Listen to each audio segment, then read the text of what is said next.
Okay, here we are, Matthew Russell Lee, Inner City Press, here in Foldy Square, covering the Southern District of New York Courthouse.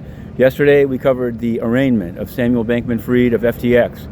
He pleaded not guilty. That was the least of it.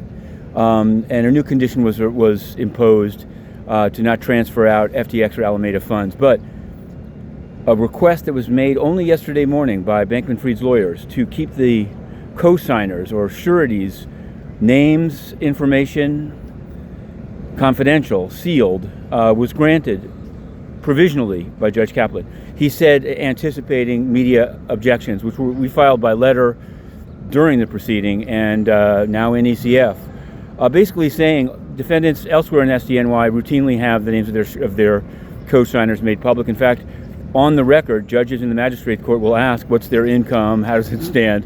So why should a man who steals billions be given so many more rights than somebody charged, and in the case of Edwin Pozo, detained for robbing a smoke shop? Well, that's the question. It seems that their response is that, well, Ghislaine Maxwell had some co-signers sealed. Well, Ghislaine Maxwell was in the MDC the entire time pending trial because she was a flight risk.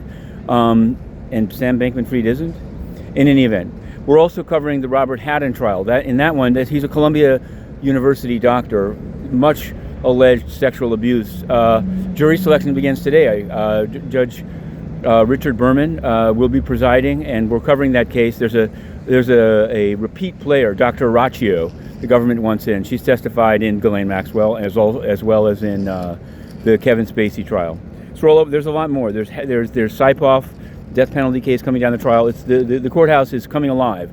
Meanwhile, slightly uptown, the United Nations, it's dying. Now, we still cover it, but we can't go into the building. But in a way, it doesn't matter. There's nothing going on. Japan has taken over the Security Council, and today, the second day, in-person day of their presidency, there's nothing on the agenda. It's as if Ukraine weren't being bombed from the air, and as if Ethiopia had been solved.